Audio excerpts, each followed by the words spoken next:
Hello, ladies and gentlemen. Welcome to day 4 of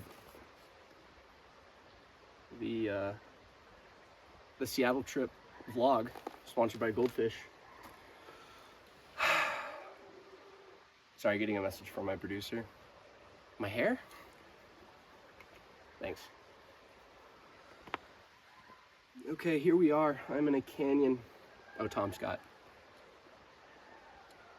I am in a canyon in Utah. Tom Scott, funny guy, look him up. So I'm not high this time. I'm a little off trail here. Trail's about 20 feet to my left. I know that because there's a sign that says trail with an arrow.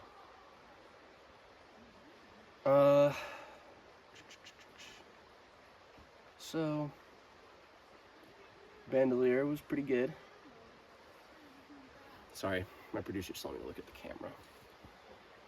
It's good advice.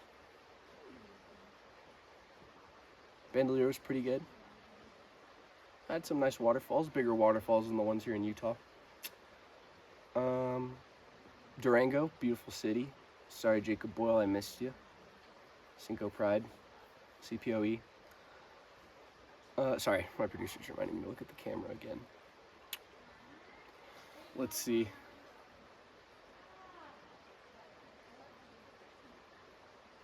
Yeah, so what was supposed to be a 10:30 arrival at Westwater Canyon turned out to be a 2:30 arrival, as I forgot that I had mapped to Westwater Canyon, not Westwater Boat Ramp, because there was not a campsite labeled on Google Maps, Bureau of Land Management.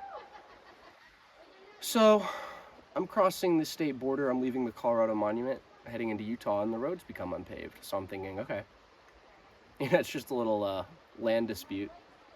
Taxpayer dollars are a little cheaper in Utah. It'll become paved eventually. Well, it didn't.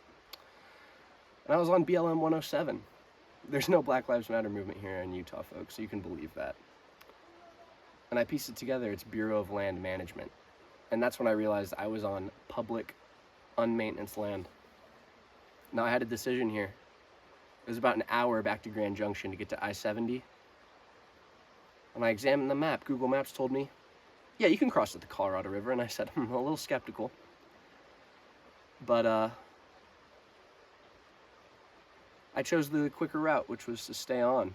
Turns out it was not the quicker route, because driving on public land, on dirt roads, on canyon side roads with no barriers or night light, any visible light outside of moonlight, dodging rocks, dodged a deer. It was about this far from my car. It was cool. Said what's up, dapped him up, that's chill. Dodged many a rabbit or a hare. I don't know, long story short, my tires didn't pop, my suspension didn't go kaput. I didn't get stranded. I show up to Westwater Canyon after a beautiful journey of absolute desolate nothingness on I-70. And I realized I don't have a map of the campsite. Locate that. There's 7 first come first serve sites and 4 reserve only sites, reservation only. I reserved mine online. I'm a good guy. Not a good guy, that has nothing to do with being good. I plan ahead. I'm a planner. To what level of planner I am, we won't get into that right now. That's not relevant. So there's 3. This is a boat launch for the Bureau of Land Management into a river. I can't remember the name. It might as well be the Colorado. We'll just say it's the Colorado River. And the 3 fellas are, one of them's at my site. And it's 1:30 in the morning. I'm like, I don't have time for this. I walked around, made sure I had the right site, triple checked the site map. There's no lighting, no marking at the fire stations. These are like off path. So it's a QR code that says barcode 8. Campsite 8, and it's a QR code. There's no service, so you can't scan that QR code. But luckily I found a first come first serve site that was available, and I wake up the next guy. Those guys are still there packing up. I'm like, screw it, I'm gonna go to Arches. I'm in Moab now. Not in Arches though. You need a timed entry visit for that. Mine's at 2 o'clock. It is 12:30 right now. And I just went on a little precarious hike. What's the name of the trail I'm at? It's a trail with a waterfall. It's, you know, it's a 5-minute drive from a neighborhood in Moab. There's a creek. Can't remember the name of this trail, but it's beautiful. Went a little off path, got a little treacherous, got a little dicey getting down. Going up, it's easier going down if you remember which way you went, and that's hard to tell when everything looks the same. Sorry, my producer's telling me to check my posture. Making sure my head's not getting cut off here, but you know, one shot. We don't really do editing here. So, yeah, it's been good. Absolutely gorgeous weather. I'm just in a long sleeve to protect myself from the sun. And I've had some good beer, some Colorado beer, Steamworks Lager.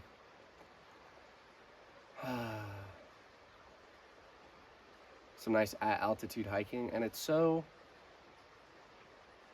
the rocks are red in Utah, right? But even in New Mexico, you've got yellow leaves, green leaves, dark green greenery, dark green trees, red, orange, brown,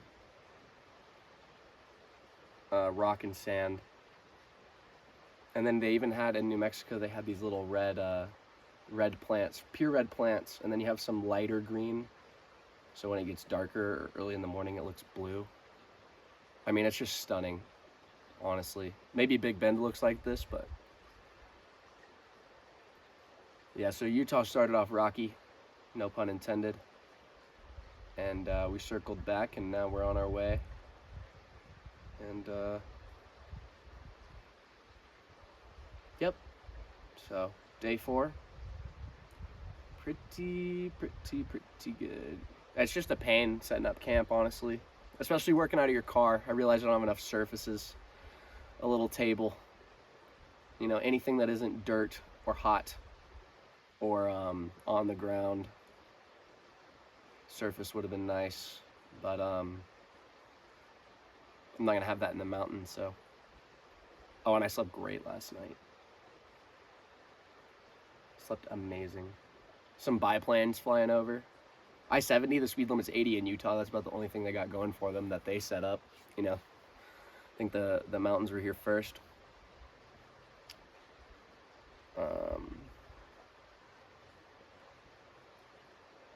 So yeah, I'm looking forward to checking out my dash cam footage. And sorry, my producer's calling time. I gotta go. Thanks, guys. Bye-bye.